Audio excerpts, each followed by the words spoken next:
পারবে না, সে সে কাউকে ছাড়বে না। ভৌতিক, রোমহর্ষকর, গা ছমছমে ভূতের ঘটনা শুনতে কে না চায়? আর সেটা যদি হয় সত্যি ভূতের ঘটনা, তাহলে গায়ের লোমগুলি কাঁটা দিয়ে ওঠে। রাত্রে বাইরে বেরোলে মনে হয় পিছনে কেউ একটা দাঁড়িয়ে আছে। এই রকম ভয়ানক দুটি সত্যি ভূতের ঘটনা নিয়ে আমাদের আজকের নিবেদন, কালো বিড়াল ও শয়তান।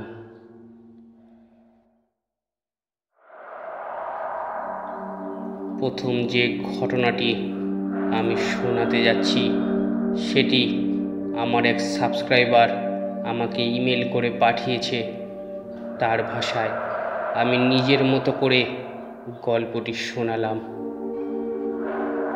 আমি সিরাজ, নবম শ্রেণীর একজন ছাত্র। আমি পড়াশোনায় ছিলাম খুবই ভালো।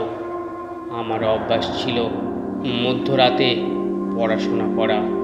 শীতকালেও তা বদলায়নি। অন্য সময় যাই বা না যাই, প্রতি বছর শীতকালে আমি আমার নানি বাড়ি যেতাম। আমার নানির অভ্যাস ছিল খুব ভোরে ঘুম থেকে ওঠা। তখন বাজে প্রায় রাত 3:30। আমি পড়ছিলাম। হঠাৎ করে কলপাড় থেকে পানির শব্দ শুনতে পেলাম। আমি একটু নড়ে চড়ে বসলাম আর মনে মনে ভাবতে লাগলাম, এত রাতে কে হতে পারে। কৌতূহলের বশে দরজাটা খুললাম। আশেপাশে দেখলাম, কিন্তু কাউকে দেখতে পেলাম না। হঠাৎই চোখ পড়ল কলপাড়ে সাদা শাড়ি পরা একজন মহিলা, একদমই আমার নানির মতো। আমি বলে উঠলাম, নানি, ওই নানি, এত রাতে কলপাড়ে কি করিস? যা ঘরে গিয়ে ঘুমা। কিন্তু কোনো উত্তর দিল না। আমি অনেকবার ডাকলাম, সে কোনো কথা বলল না। হঠাৎ করে সে কলপাড় থেকে এসে উঠান ঝাড় দিতে শুরু করলো। আমি তখন তার কাছে যেতে শুরু করলাম।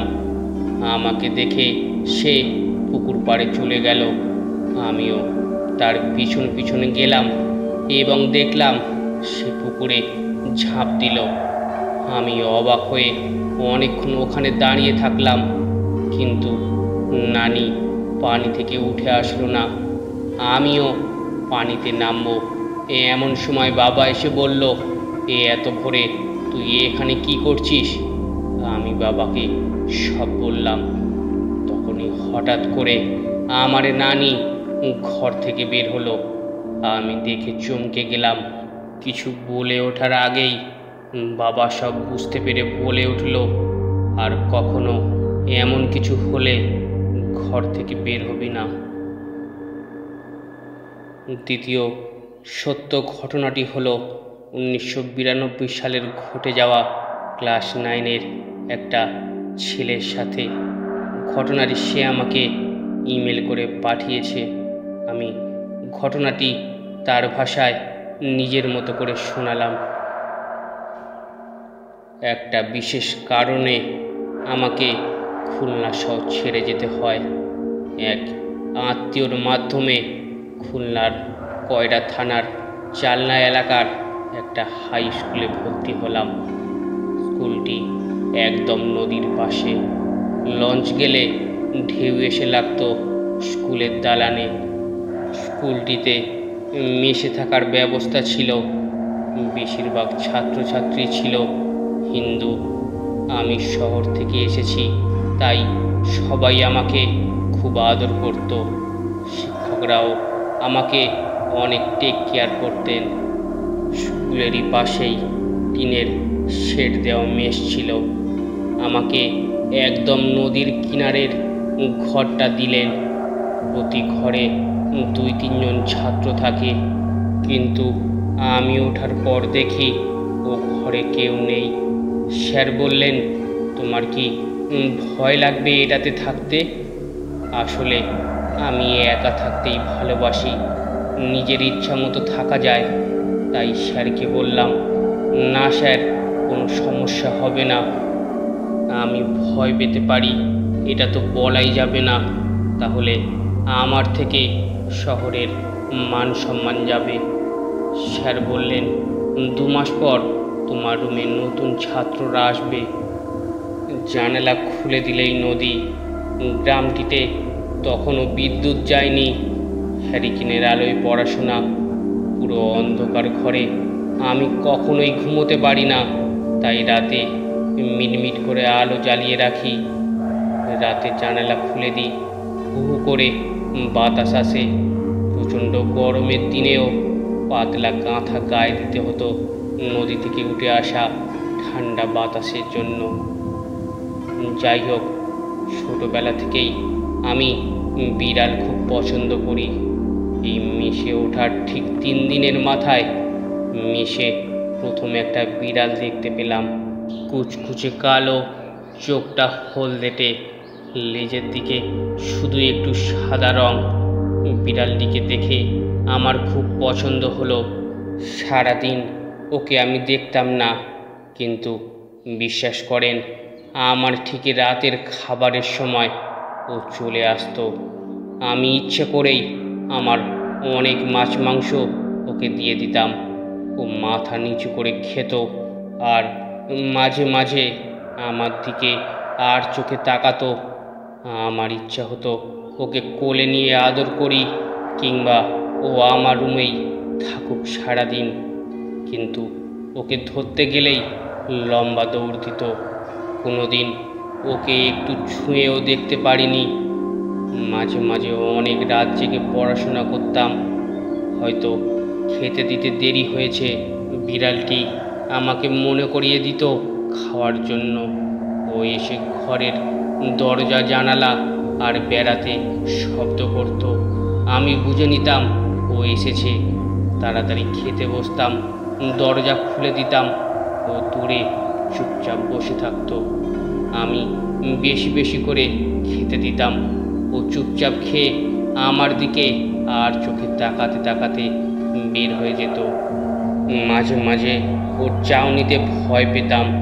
কেমন যেন একটা ভয়ঙ্কর ভয়ঙ্কর দৃষ্টিতে তাকাতো। আমি ভাবতাম ওটা হয়তো এই গ্রামেরই কারো বিড়াল।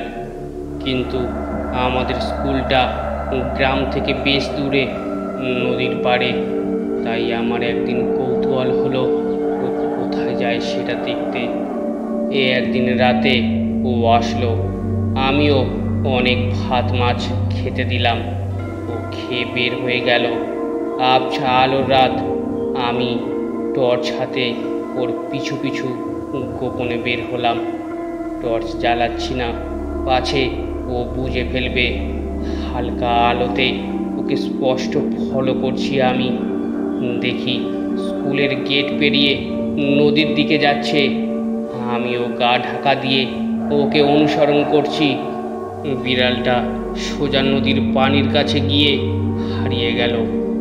হঠাৎ একটা দমকা হাওয়া এসে লাগলো আমার গায়ে, ঠান্ডা বাতাস, কিন্তু চোখ দুটি যেন জ্বলে যাচ্ছে। কয়েকবার চোখ মুছলাম। এরই মধ্যে দেখি নদীতে কি একটা লাফ দিয়ে পড়ার শব্দ।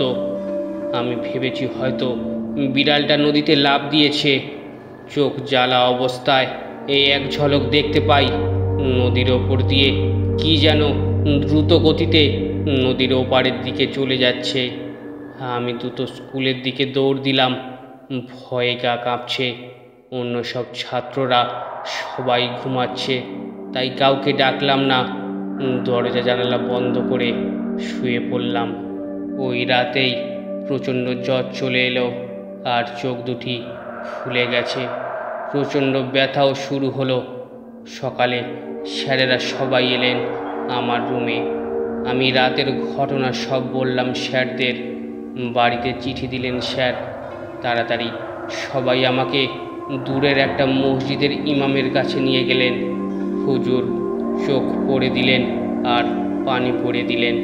তিনি বললেন, এটা বিড়াল ছিল না, এটা একটা জিন। জিনেরা আমাদের মতোই খাবার খায়। বিশেষ করে মানুষের উচ্ছিষ্ট ফেলে দেওয়া মাছের কাঁটা, হাড় এসবই তাদের প্রিয় খাবার। কত জিন যে কুকুর বিড়াল রূপে আমাদের সামনে দিয়ে খাবার খেয়ে যায় তা আমরা বুঝতেও পারি না কোনো দিন। হুজুর বললেন, যদিও এই জিন তোমার কোনো ক্ষতি করবে না। আমার অতি উৎসাহের কারণে তার পিছন পিছনে গিয়েছিলাম, এজন্যই একটা খারাপ বাতাস সে আমার চোখে দিয়ে যায়। তবুও একা একা ওই ঘরে থাকা ঠিক হবে না। পরে অন্য একটা রুমে 3 হিন্দু ছাত্রদের সাথে থাকতে শুরু করলাম। অবাক ব্যাপার, এ বিড়ালটা আর আসে না, তাই আমার ভয় বেড়ে গেল অনেক গুণ। সিদ্ধান্ত নিলাম এখানে আর থাকবো না। চিঠি পেয়ে বাড়ি থেকে আব্বা এলেন, মামা এলেন। তারা আমাকে লঞ্চে করে ফিরিয়ে নিয়ে গেলেন খুলনার বাড়িতে। ঘটনা দুটি কেমন লাগলো অবশ্যই কমেন্ট করে জানান, আর ভালো লাগলে চ্যানেলটি সাবস্ক্রাইব করে নিন। ধন্যবাদ।